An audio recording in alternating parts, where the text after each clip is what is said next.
we've just recently, in fact, day before yesterday only, we announced that we're going to open it till 15th of July. So make sure that you're aware of these deadlines and timelines. As far as the online GMAT is concerned, it's the same exam as far as the exam structure and content is concerned.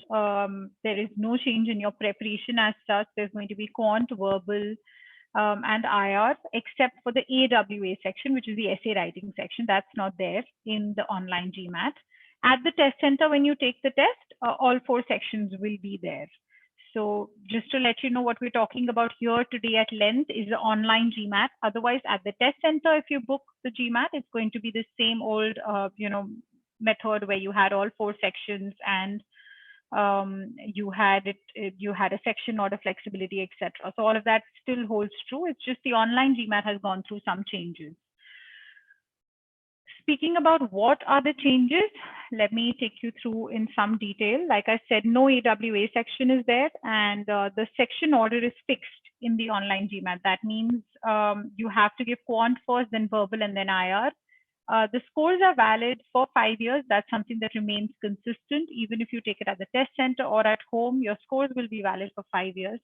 A great advantage actually that you have when you're actually taking the test from home is that you can send your scores free of cost to as many programs, as many schools as you want. So if you take the test from the test center, you actually have to pay $35 for every official score report that you send to the school after the 5. So the 5 programs, you used to get free, and you will still get them free.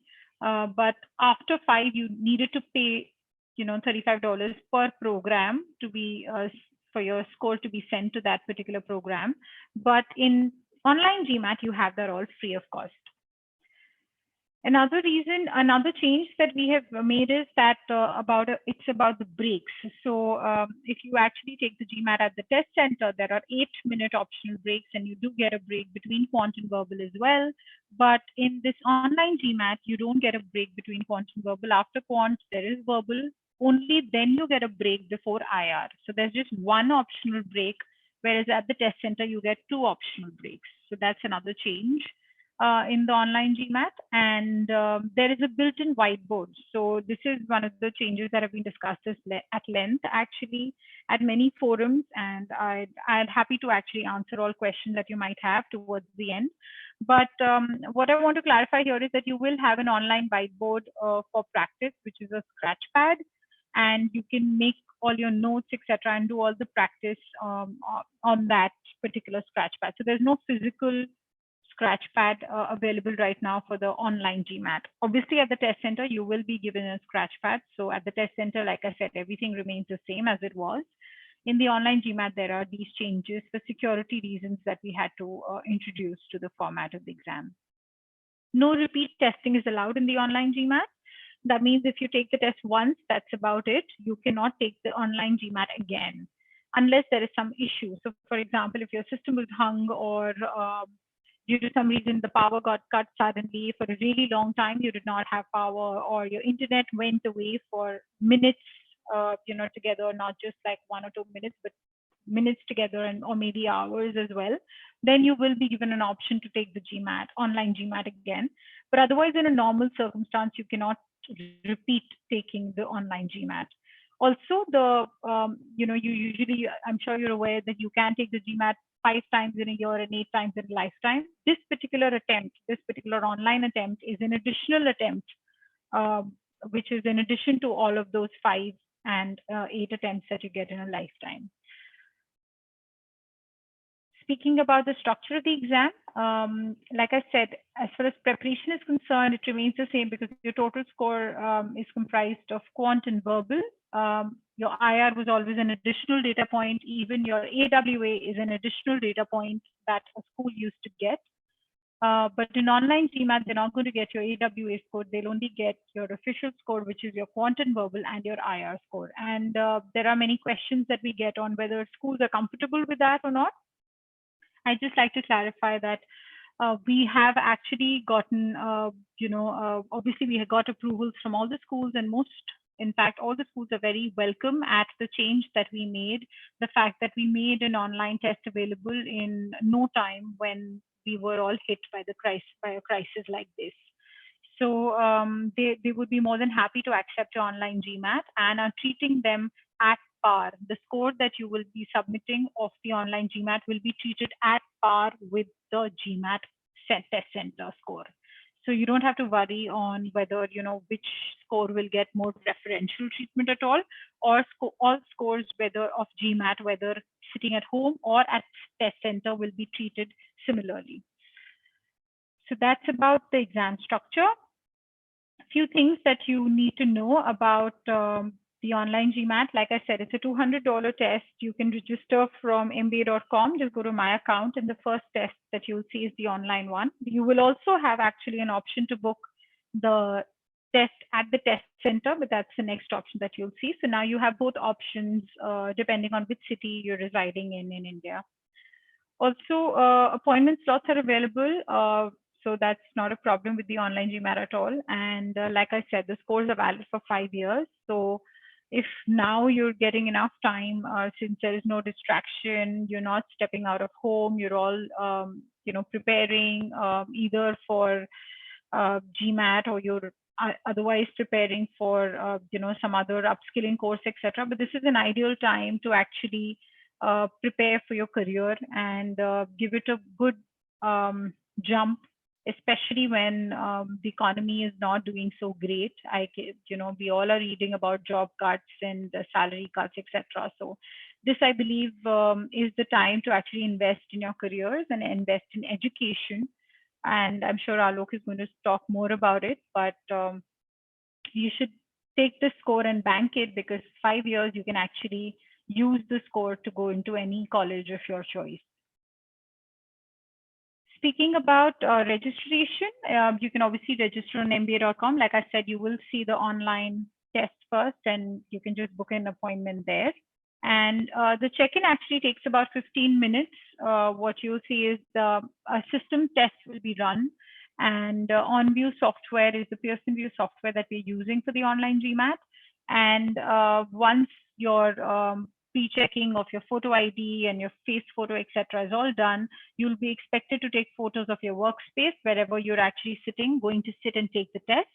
And your proctor will also check in by taking like a 360-degree view. He or she will expect you to take a 360-degree view of the room where you're actually going to sit and take the test. So once the proctor is satisfied that everything is in order, then you will be allowed to start the exam. So all of this will take about 15 minutes. It can take longer as well, depending on how many checks, or whether the proctor is satisfied or not. But usually it doesn't take more than 15-20 minutes. So yeah, this is another video. Actually, it's available on mba.com /my-account. So do go on this link and check out this video. It's an OnView testing experience video. It's just a 3-minute video, which will give you a good idea of how the check-in process is done. Speaking about the online whiteboard, well, this is one link that you should definitely go to. It's about the MBA.com. It is on the MBA.com, and I'll maybe post it on the chat window as well. But if you're able to see my screen, this is the video that I was talking about. And here is the whiteboard. You can actually just simply go on mba.com/exam/GMAT online, and then you can actually go on to using the online whiteboard, or you could go to the whiteboard practice. There are some highlights as to how to use the practice tools. There are many tools, and it explains how and where you should use the tool. Along with that, there's also a practice tool available. So you can just go on to this practice and actually just pick up any tool and just, start writing on it.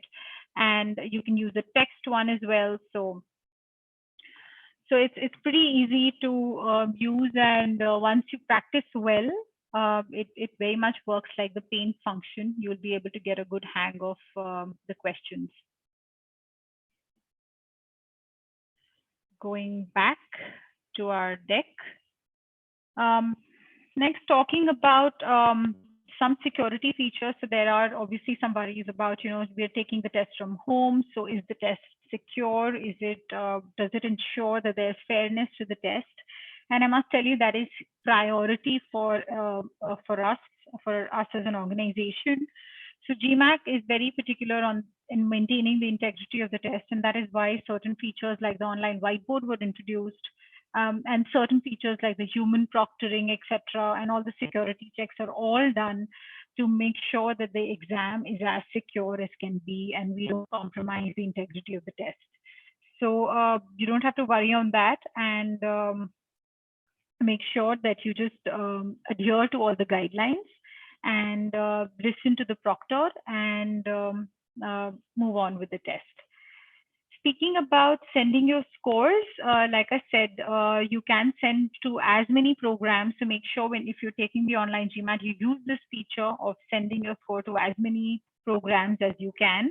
And you also, one more thing is that you don't get to preview your score. You actually just get to review it. So you don't, as soon as you take the test, you will not be able to see your score, but within 7 days, you will get a scorecard. And as soon as you decide to whichever school you want to send to, you will be the school will get the score in 24 hours. So it's very instant, but you just have to obviously wait for those 7 days when you get your score. So this time you don't have to really, in the online GMAT, you really don't have to guess as to what your score is going to be and which school you should actually decide to send your scores to, because that was the case for, at the test center. But here you can just review your score and then send it to as many programs as you want to. There are certain accommodations also available for people with disability, and you can make, you have to obviously make a request at mba.com, and the approval process is the same as it used to be at the test center. So depending on what kind of disability you have, there'll be extended time period and extended breaks offered. So just to summarize quickly, what remains the same is the test structure, content. So preparation doesn't change at all. Sections, time, etc. That hasn't changed. You have the same number of questions in the same amount of time. In fact, in online GMAT, you don't have the essay writing section. So that way you're a little less exhausted, I would say. And breaks are available after quant and verbal though. So that's something that is a little bit of a change. But otherwise, there is widespread and global school acceptance like it was at the test center. So, as far as school acceptance is concerned, nothing has changed.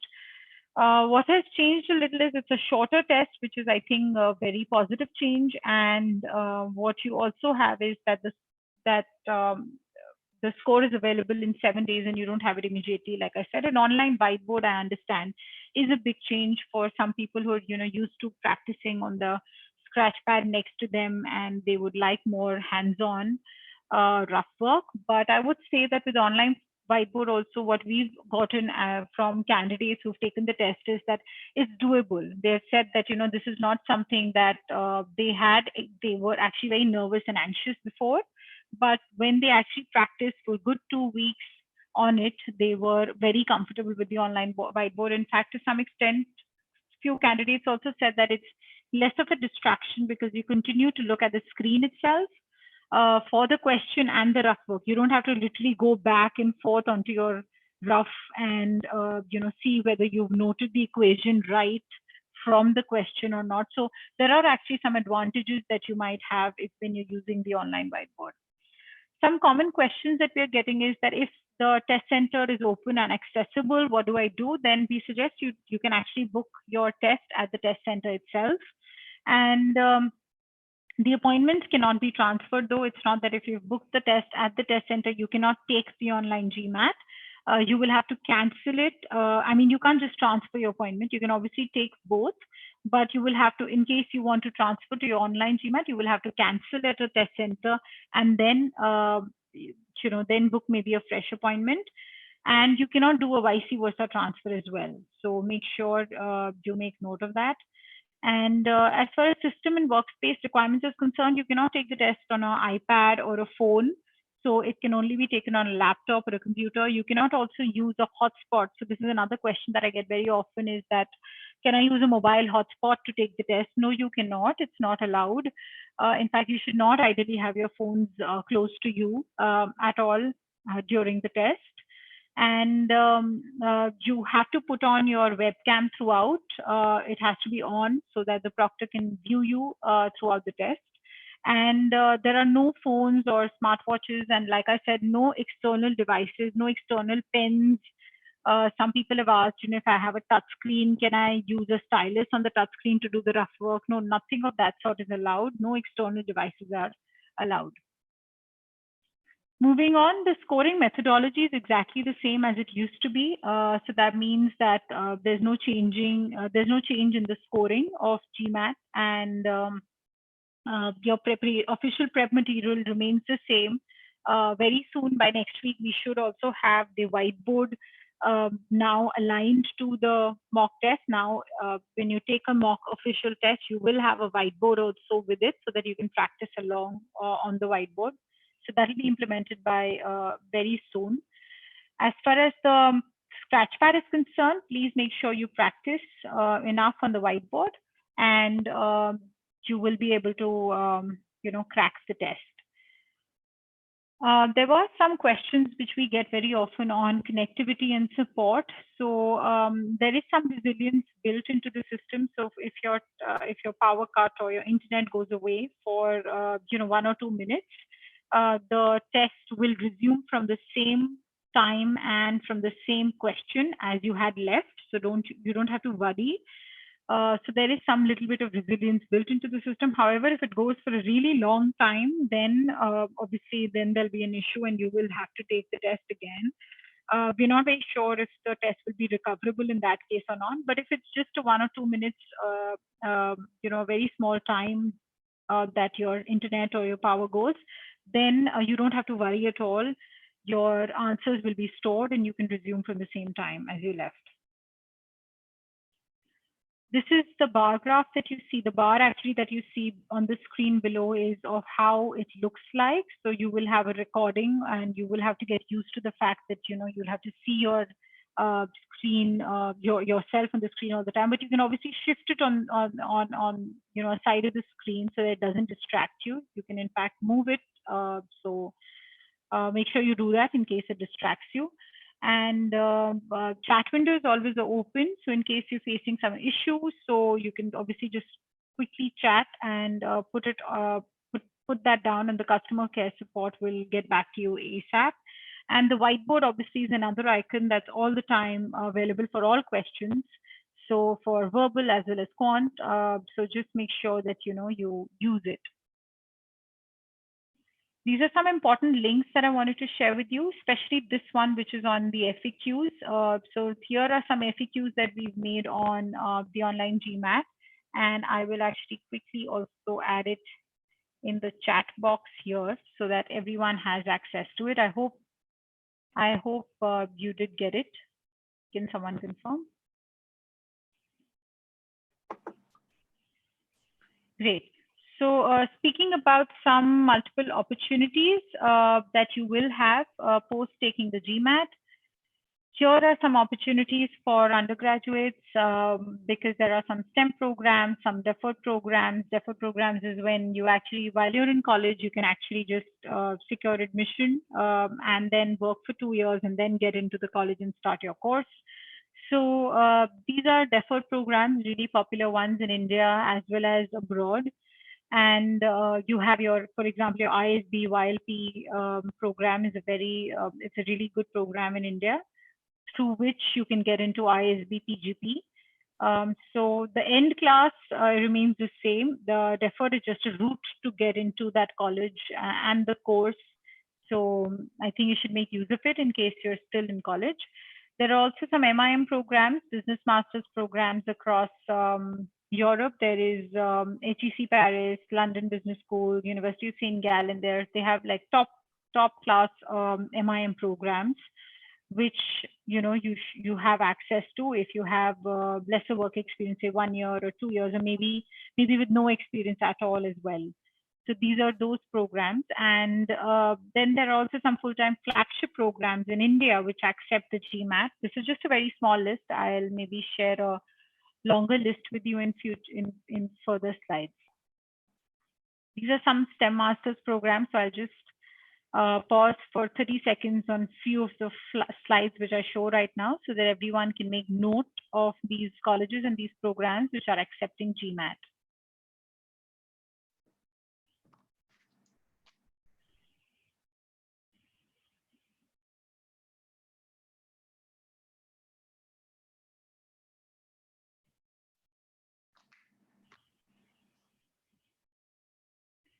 These are some deferred programs. Like I said, these are top 10 deferred programs with the school name and the program name and the tuition fee as well with the GMAT score. Many of them are offering scholarships as well, especially during this time. So make sure you reach out for asking about scholarships for international students. These are some MIM programs. Like I said, they're top 25 MIM programs with the course fee and the GMAT score range that they accept.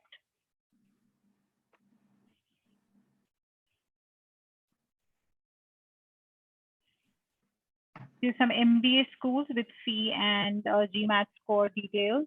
These are again top 25 FT rank. FT rank is what we follow. You could obviously, depending on what ranking you follow, you can actually research some good schools with depending on which country you want to go to and study and work for some time. Definitely, there's tuition fee and score range also available in these tables.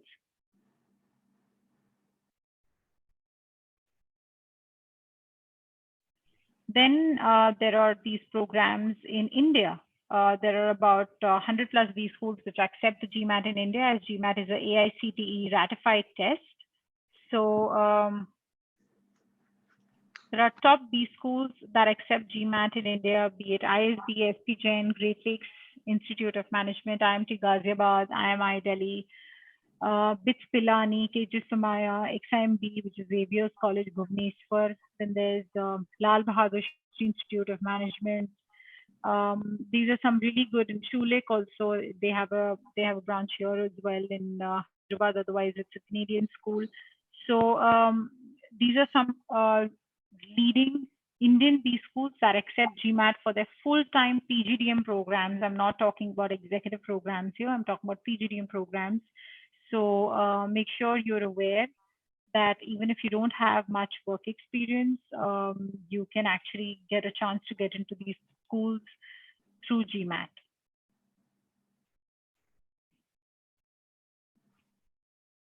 For only some schools, we do have their GMAT cutoff as well. This is what they have shared with us, but we don't have this cutoff for all the schools. So these are just a few who we have cutoff for. And then there's obviously some working professionals where you know you need a 5 years plus work experience. There are obviously all IIMs open up for the executive programs, be it Bangalore, Ahmedabad, Lucknow, Calcutta. Then there's also all these Great Lakes, ISB, etc. They're all for working professionals as well. So and on the left side you'll see some global B schools, which kind of I'm sure you all know all about. But these are for if you have a work experience of 3 to 5 years plus, then all of these options are open for you. That's about it from my side. Happy to take questions, or if Alok, you want to take over and then we can take the questions together. I'm good with anything. I think let's take some questions right now, Sir.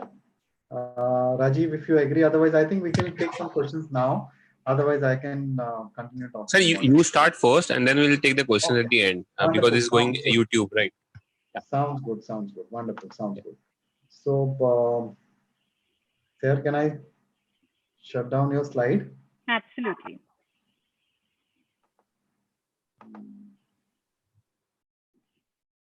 Okay.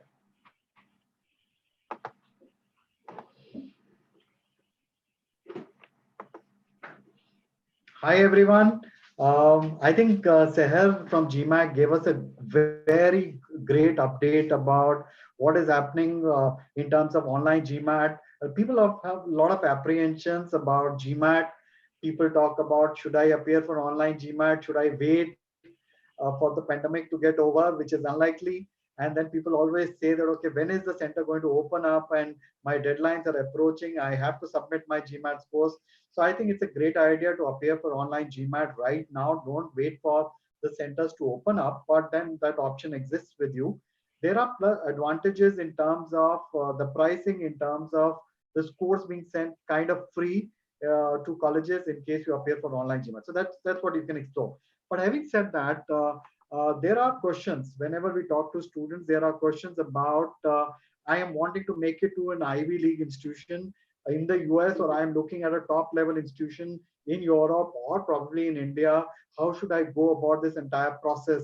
At that point of time, we suddenly feel slightly uncomfortable because people come to you at the last minute trying to figure out exactly what are the shortcuts which are available, which is not a great idea.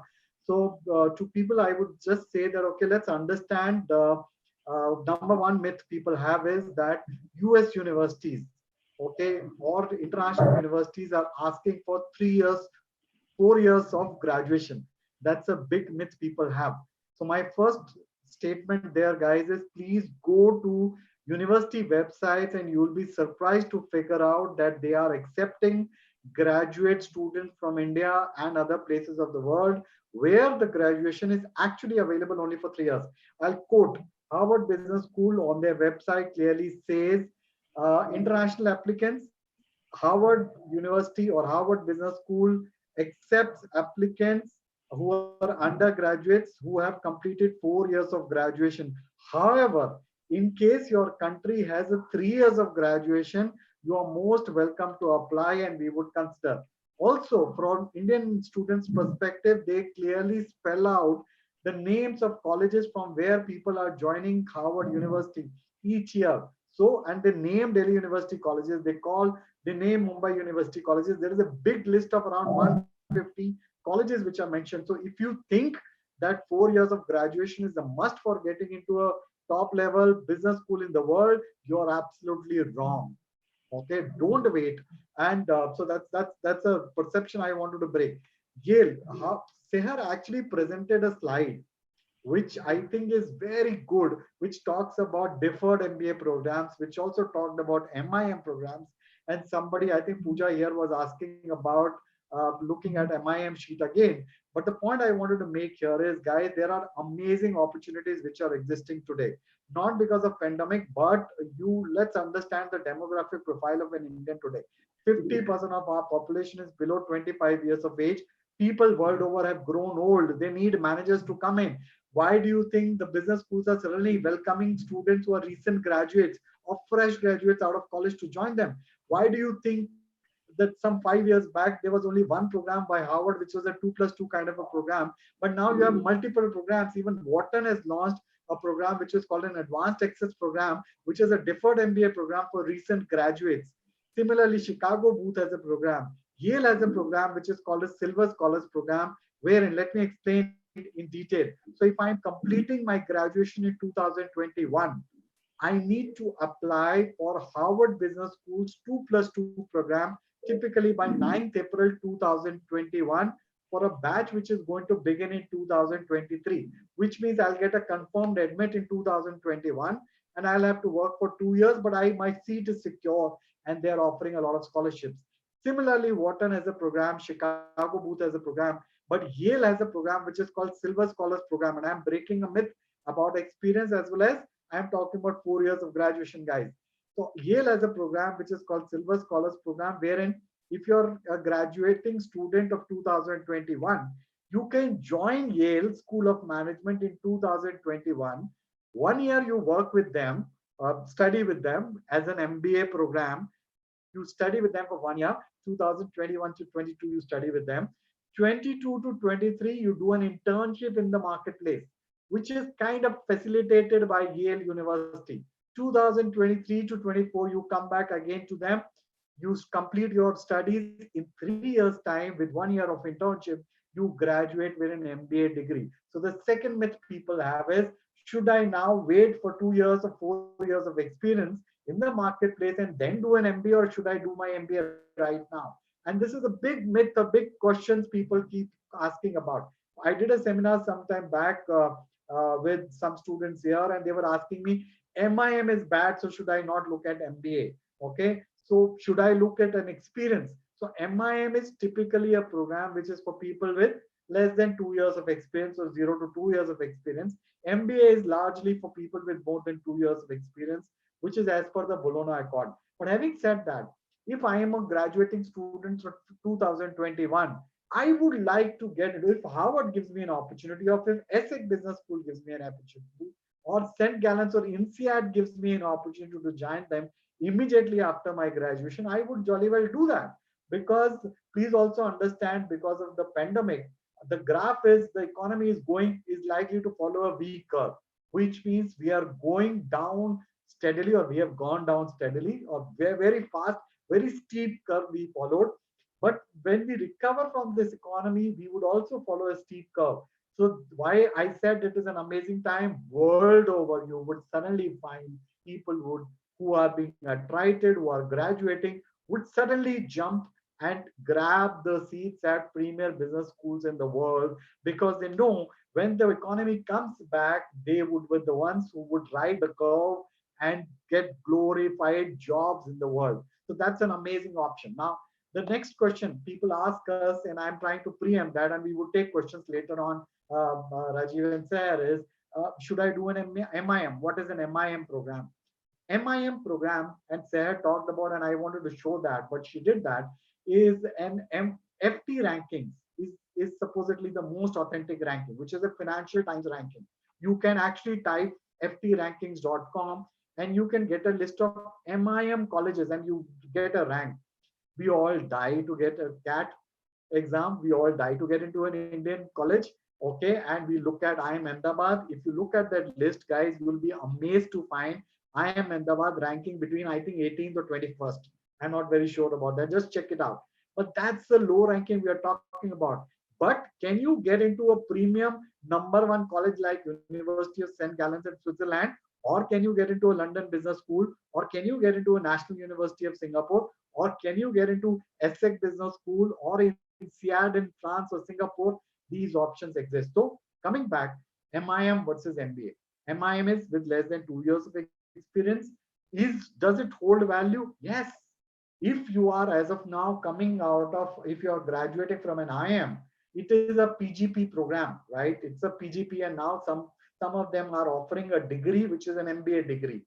Now, if IIM Ahmedabad is ranked in MIM rankings of Financial Times, which means it is internationally acclaimed or accepted as an MIM program. So can I now look at so if I'm dying to get into an IIM Ahmedabad, can I not do an MIM at INSEAD, France or Singapore, which is ranked much higher?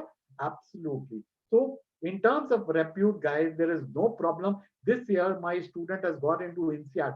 I'll give an example. I have a student who appeared for GMAT, got only 700. Why am I saying only? Because I always keep hearing that if you get less than 700, you're dead. Okay, and you all need to get 760, 770. So I just wanted to talk about that. I have a student this year, Manya Gupta from Kirodimal College, Delhi University, with 700 score. Because of the profile and everything else, she made it to INSEAD France with 20,000 euros. She also got admitted into London Business School, Imperial College London. The point I'm trying to make here, guys, is can I get into an INSEAD, which is a top ranked institution in the world, immediately after my graduation? Yes. Whether the program is called an MIM or whether the program is called MBA, believe me, people are not going to cross question you or interrogate you in the corporate world saying that, okay, which program did you do? Did somebody ask you that, did you do a PGPX from IIM Ahmedabad or you went to a PGP program? People say, oh, you have done it from IIM Ahmedabad. Why? Because if you've got into an ecosystem which is extremely progressive, extremely cohesive, extremely very upbeat or in-depth understanding about things, people would love you. So that's the way it is, guys. So MIM versus MBA, which is a big question in the minds of people, guys. If I were you, I would not delay my joining a management program in the world. Wait for an MBA. I'll give you another reason for that, and maybe I'm not following a very clean structure today, but let me tell you about that. If you if you wait for 2 years and take that experience in the corporate world and then decide to do an MBA, please understand, as part of your profile, as part of your portfolio, when you apply and submit your application to a business school, they would also look at the name of the company or the corporate where you work. So if it is Sequoia, it is wonderful. If it is BlackRock, it is superb. If it is Flipkart, if it is Infosys, then I would like to say, oh, so many people get into Infosys. So what's the big deal about you, right? So the name of the company, the kind of work you did, right, is also important as far as your profile match is concerned. So why people would take you after 2 years when there is a guy sitting with 6 years of experience wanting to join in. So they would also compare that, and it's very logical. They would like to judge and compare that. So that's how it is. So number one myth I talked about is 4 years of graduation is not at all required. European colleges, most of them are 3 years. So are you saying that people can't make it into a Harvard or a Stanford or those kind of things? So that's not true. Second is, should I do an MIM or MBA? I would like to get into a business school right now, whether it is an MIM or MBA, depending on my profile. MIM is absolutely suitable. Third, people come back and say, after when should I appear for my GMAT? If you are appearing and wanting to join a business school in 2021, which means you should submit your application. The first round is 2nd October, 20th of October of 2020. So which is now, guys, which is 4-5 months down the line. So if you are looking at submitting your application by that time, which means before that you should have appeared for your GMAT, got a score which is 700 plus. I mean, that's what I'm talking about. But minimum 650 for a good premium college is what I would talk about. Second, they would look at your academic profile, your past background, your 10th score, your 12th score, your GPA in your college, your CGPA in your college. They would also look at your profile. What kind of activities did you do? Why should I believe that you are wanting to make a consulting as a career or financial services as a career for yourself? I mean, I need to understand that. I would like to dig deeper into your profile and judge that. So it's very critical. So profile is very critical. So when you look at an education abroad package with us at here, and that's what we offer, guys, we handhold you in the entire spectrum of activities from the time you appear for GMAT, and we handhold you and say, oh, what is the right time? Are you ready? Did you appear for a mock test? If you did a GMAC test, what score did you get? Because that's the closest test. Okay. When should you appear for a TOEFL exam? How should you build up your profile? Do you need to submit an application? What kind of an application content should be there? So everything like that is what we help you guys. So please break all myths which are there in your mind. The last myth I wanted to break here is that business schools abroad are very expensive. I'm Ahmedabad. I understand. Is around 25 lakhs. रहना खाना मिला लेंगे तो वो another 7-8 lakhs हो जाएगा. Okay. National University of Singapore. Okay, and one of my students got into National University of Singapore this year for a management program, MIM program, would cost to 18 lakhs. Okay, the fees. If you look at University of St. Gallen's, much cheaper. If you look at ESSEC business schools, they would be either 2-3 lakhs plus or maybe very similar price. Plus, as Sarah earlier mentioned, there are a lot of scholarships which are available. Do you know that Dhirubhai Ambani Groups every year gives 5 scholarships, 100% scholarships for Stanford. Okay, so there are multiple scholarships which are available. Let me not digress and talk about that. But is money available? Scholarships available. Plenty of scholarships are available this year. We have got a student admitted to Cornell University this year for a master's in finance program with GMAT score of 730, who got 20% scholarship. He's also made it to Yale now, and Yale is matching the scholarship. So scholarships is not a problem. It is expensive to study abroad? Not at all. It is important to understand what is the goal am I trying to chase. If the goal you're trying to chase is get into a world stage, okay, and make world as your stage and get into transnational organizations, okay, this is the place you should look at, and this is what you should be looking at, guys. So I think, Rajiv sir, I am through. I don't want to elongate it beyond a point. I think we are ready for taking questions, and I think chat session is also on. Yeah, thank you, sir. Yeah, guys, we are open for questions. If you have any questions, you can ask forward. But before that, I just want to remind you that our batch will be starting on 31st of May for the GMAT, right? So the online coaching will be from 31st of May. That's our batch starting date. right? And if you have any queries, you can write in the chat box. We'll be happy to answer those questions, right? If you have questions for Meher, Seher, or for Alok sir, or for me about the course, anything, you can just ask us the question, right? We'll see the chat box, or you can raise hands. It's fine. You can just write in the chat box. There are 2 3 questions on the chat box. Yeah, Alok sir, there's a question for you, I think. As Europe has 1 year program, does the course degree stand value outside Europe, or where the same program is for 2 years, such as US, Canada, and India? Question is from Suham. ISB Yes, sir. ISB Hyderabad has been offering a 1 year program and people are dying to get in. So are we saying that that program has no value? Okay, such programs depends on. So there are MIM programs which would be 11 months duration to 2 years of duration, 24 months, irrespective. So the program structure could be different, but the name of the institution is critical for us to understand. Are they valuable? They are extremely valuable. Okay, in seed program is 11 months. ESSEC business school programs is 2 years. I'm talking about European business schools, right? There is no problem, guys. Please go for it. There is no problem. There is absolutely no problem. They are absolutely acceptable. Sir, for MIM, are US universities good option? I would say, okay, if Yale is giving me admit, okay, for a management program and they call it an MIM program, I am too happy to go there. So I think we have been too involved or engrossed in the grapevine trying to discuss between MIM, MBA, and other places, right? Okay, I think it's too much time wasted in this. Uh, I would say, okay, the decision of whether it is called an MIM or an MBA or a PGDM or a PGP, let it be with the university. I would look at the past heritage of that place. I would look at a pedigree. I would look at the alumni of that. I would look at the placements and the kind of profile they add value to me instead of deciding whether it is an MIM program or an MBA program. For people, I must mention, please go to IIM Calcutta's website. They clearly spell out that they are enrolled with an MIM. They are kind of an MIM program. Please look at their website. Okay. So people are too happy. Indian business schools, where we are trying to say we are joining MBA programs, are dying to get into the list of MIM programs, and we are shying away from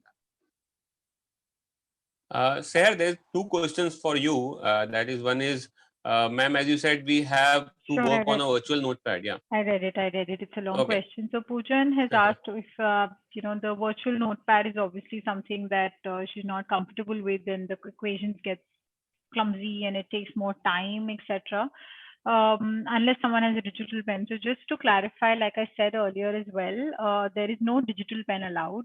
There is absolutely no stylus, or you can't even use your fingers on the touch screen. So that's also not allowed, and you cannot attach your own scratch pad, etc. What you have is the online whiteboard. Yes, it could be challenging for you if you've not used it, if you've not practiced enough on it.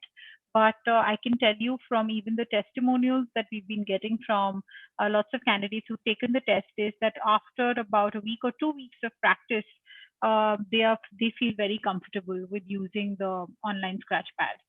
So I would say practice on it, and I've already shared the tool where it's available on mba.com. So once you get a good hang of it, you will be able to attempt questions pretty well. Another question, I think Deep Singh has asked related to GMAT, so I'll just take the liberty of answering it. Yeah. He's written, if when we take the GMAT at the test center, do we get sheets of paper for rough work? Just to clarify, you don't get paper sheets at all. It is again for security reasons. What you get is a whiteboard that you can easily scratch. You can just use an eraser to kind of just rescale it, and then use your pen that will be given to you to use it. So it's a very erasable scratch pad that you'll be given at the test center. It's not a typical paper pen. Over to you, Alok. Yeah. I think Rahul is asking, MIM is not a STEM course. For how many years would I be able to work there? Interestingly, a little digression, but interestingly, most of the MBA programs in the US have suddenly been designated as STEM. Stanford recently got that approval, which means that once you complete their management program, you get an OPT of 3 years. Okay, that's an amazing advantage. So I don't know which MIM specific program in the US you're talking about, but there is no problem. We'll have to be very specific about that. I'm not sure which MIM program. If you can mention that, that would be good. But there's another way of looking at that is if you look at one of the slides which was presented at SEHAR's presentation, there are some programs. So if I'm a guy wanting to do financial services or get into financial services or maybe consulting, so some of the programs I would pick up is MS in finance. Okay. Okay. Which is like a management program, but I'm trying to specialize in finance. So that's a STEM program. So the college, the university name and the course has to be judged. There is a separate website which is available, which clearly says which program is STEM, which program is not STEM. You can always come back and talk to us and we'll be happy to help. Okay. Michigan, go ahead. Yeah, there's a question which says, sir, what average amount of time would be required to properly study for GMAT? I am second year student with 4 years degree. I have 2 years to study. How should I go about it? See, you have to understand that whenever you are applying for a university, right, for a US university or for any other university, it takes 1 year proper time, right? Full 1 year it takes, right? So, for example, if you are planning to go in the year of 2022 August intake, so in that case, you have to give your exam by 2021 August or September for our application process. That means you have only 1 year. You don't have 2 years. You have 1 year to prepare for your GMAT and give your GMAT exam, right? So I will suggest you that you start preparing your GMAT right now because you have time now because of the COVID situation. You don't have college. You don't have any other work right now, right? So you can prepare right now and you can give your exam by December or by Jan or by next year, June, July. You give your exam. If you don't perform very well, you can again retake the exam, and then if you perform well, then you have a score which is valid for 5 years. So that's not a problem. I think you should start preparing your GMAT now and give your GMAT in next 6 months to 8 months. You can give your exam. Okay. I think a question Harshal has asked, is there surety that there is no scope for malpractices in the online GMAT? So Harshal, just to make sure, I had an entire slide on security features. It was actually to let you guys know that the fact that there is the change in the whiteboard to the proctoring to this entire picture taking business, you know, and also the 360-degree view, video, etc., not allowing any phones, not allowing any external devices, not allowing any stylus or even touch screen. So everything, you know, working on the touch screen. Otherwise, I just want to make sure touch screens are allowed, but working on touch screen using your finger stylus wasn't allowed. But the point is that all of these measures are being made to make sure that the security of the exam remains intact and the integrity of the test remains intact. So rest assured, I can tell you there have no malpractices that have been reported as such in the online GMAT, and it's been quite some time. It's been more than a month that the online GMAT is available in the market. So it is absolutely secure, and schools are more than happy to accept your scores.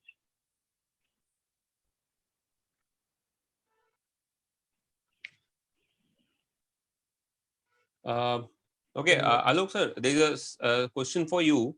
There are two questions basically. One is since the basic differentiating point between MIM and MBA is that of having 0 to 2 years of experience or more, can we still apply for MBA with no or 1 year experience? Is it that MIM would be a better and a safer option in that? No, you can actually apply. See, there is something called Deferred MBA, which means that I am applying now and the university is confirming my admission now, but they have a required number of years of experience before I can join them. So Wharton has a program like that. Harvard has a program like that. Chicago Booth has a program like that. Even the ISB, YLP is actually, if you really look at it, it's a Deferred MBA program, right? So you can do that. Even with 1 year of experience, you can apply and you can join the college or a university once you have a minimum year, 2 years of experience. Okay. Some colleges, for an example, NUS Singapore, on their website clearly states that if you have less than 2 years of experience, we'll consider you for an MIM program. If it is greater than 2 years of experience, we'll consider you for an MBA program. Some have clearly defined, but in some cases there would be an overlap. So I think if I were you, I would not wait for anything. I would simply apply, figure out what is the profile I have. I would evaluate myself, target score, target college, target objective is which consulting. So whether I'm looking at consulting, I'm looking at brand management, I'm looking at luxury brand management, I'm looking at sales, what kind of an assignment am I looking at is what I would look at and join and apply. That's all.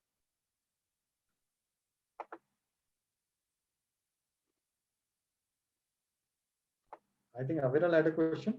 Yeah. He has a very good work-ex and he has a very good profile, sir. Aviral, hi. 6.5 years experience. Yeah. What should be the average acceptable score? The higher, the better. But having said that, please understand, score is only a filter.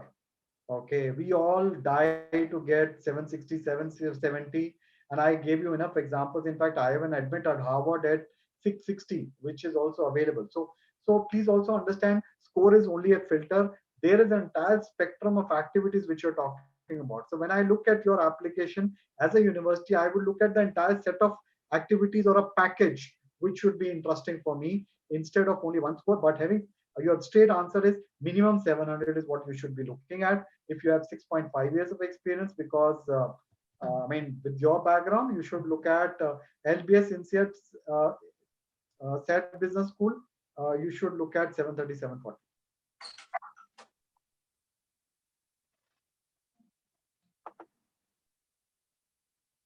Yeah.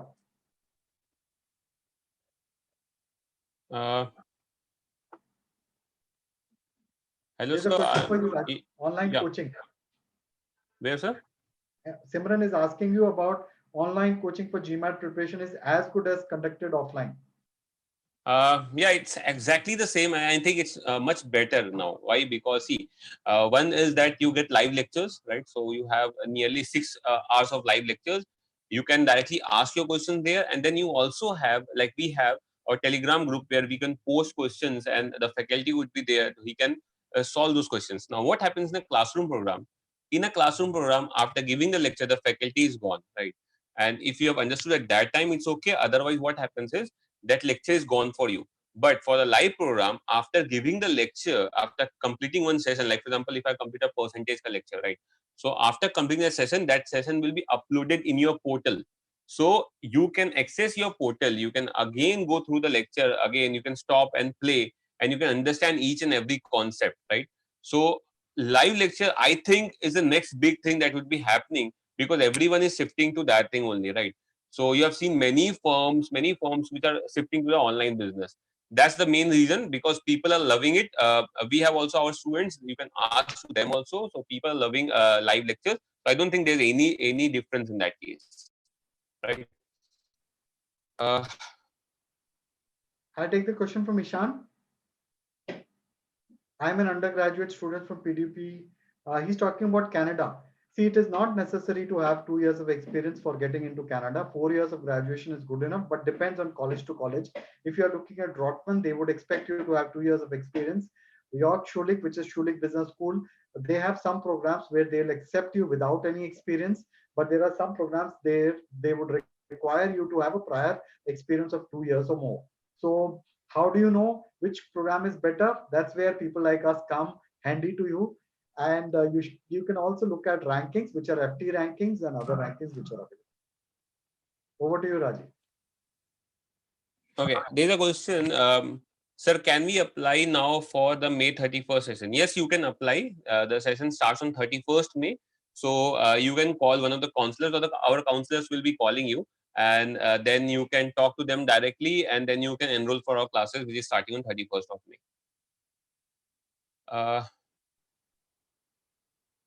Rahul Krishnan asking a question. Sir, can I go for MS in Finance without WorkX? Absolutely. I am doing BCom right now, which is a 3-year course. Yeah. I'll give you an example. There is a guy from Sukhdev College of Business Studies, Delhi University, which is pursuing BMS. He enrolled with me in the first year. I've been mentoring him.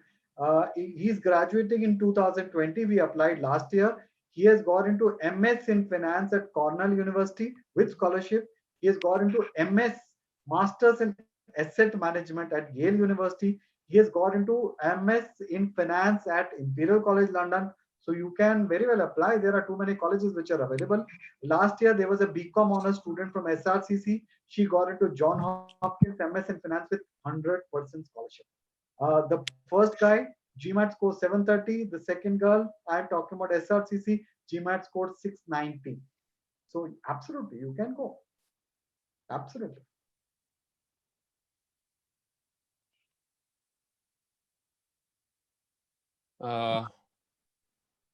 I think we don't have any other questions. So Do you have any questions? You can post it right now. No, we have a question from Ayush. We have a lot of questions actually. Will the name of company matter in deferred MBA program? See, please understand, I am looking at a package. I am comparing apple to apple, which means if Alok Bansal has applied and if Rajiv has applied and Rajiv worked with Sequoia and has a score which is 730 and Alok Bansal has a score of 700, is working with Infosys, I'll prefer Rajiv. Okay, I would look at other things also, but I would prefer that, right? So the profile is important, and that's where guys like us come in handy to guide you on what does a profile mean. Okay, profile means a lot of things, including the kind of applications we talk about, right? So that's how it is. Yes, it is important. Yeah. Yeah, Dhiral has a question. Just a second. Yeah, so Dhiral questions are, I have completed GMAT coaching and now want to get in how is this open. The classes will open or no, that's not sure. Right? We cannot confirm that the classes will be open, but for the doubts and everything, we have a group of Telegram batch, right? So Telegram group is there, in this the better there. So you can consult your counselor. If you're from Ahmedabad or you're from Village Center, whichever center you are from, you can just consult your counselor. They will pass you on the Telegram group link. You join the link. I'll be there. I am there in the group. You can solve it out there. Okay. Just talk to your counselor over there. Okay. Nisarg has a question. I am preparing to give GMAT in October, so can I apply for MIM from November? Absolutely. In some of the cases, Nisarg, you would be missing the first deadline. There are 3 deadlines this year. Some people are offered also 4th deadline. It is always better to apply in the first or second deadline. Yeah, 1 or 2 deadlines you'll be missing, but yes, you can apply. Why October? Why are you delaying till October? Why not earlier? Is the question I would like to pose to yourself. Right? Absolutely, you can apply. Absolutely. Okay. Believe me, some people miss out, right? If you are graduating in 2021, the deadline to apply for ISB, YLP was 25th March this year. So some people have missed it because they were not aware. And we are talking about a batch beginning in 2023, right? So guys, please wake up and wake up. See, the problem all these years I've faced is people appear for GMAT, people delay, continue delaying that. Okay, they get jittery about it, they continue to delay that, and finally when the deadline is close by, they would approach you saying that, okay, I want to get into Harvard. It doesn't work like that, guys. Okay, you'll have to plan it. You'll have to, I mean, if a company which is GMAT starts planning about how to handle a pandemic in such a big case and offers you solutions, so you and me can actually sit down and can plan our futures and then work backwards to do that. Varun has a question. Let me answer that question. What are the expectations in profile of a student from engineering background? Everything, Varun. I would look at your GPA. I would look at your extracurricular activities. I would look at your leadership position. I would look at your community work. I would look at relevance to a profile. I would look at a fitment within the college you're talking about. So Wharton has a different set of people they would look at. Harvard looks at a different set of people. I would look at that fit and I would understand your profile. I would look at your applications very clearly, your essays very clearly, extremely critical. I'll give you an example. This year, one of my students got selected at National University of Singapore. Her essay was superb. 18th version is what we finalized for her. Okay, that's what she submitted. Her entire interview in National University of Singapore was on her essay. They grilled her so badly, and she was absolutely thorough with that she was immediately selected. The point I'm making here is everything makes sense and adds up and makes a difference. Makes a difference. That's how it is. That's how it is. Cool. Okay. I'm trying to give my Any more questions, guys? Thank you, Sarah, for being so patient and allowing us to answer these questions.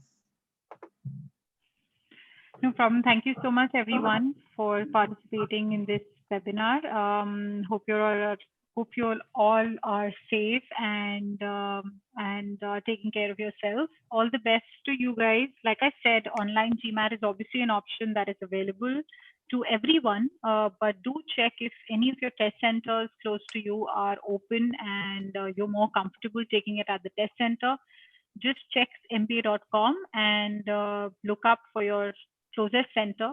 And many cities we are already operational. Thank you so much. Thank you, Alok, and thank you, Endeavor team, for having us. Thanks. Thank you very much, sir. Thank you. Thank you. Rajiv sir, any more questions? Then I don't think so. Guys, if you have any questions, you can just post it right now. So we are done nearly.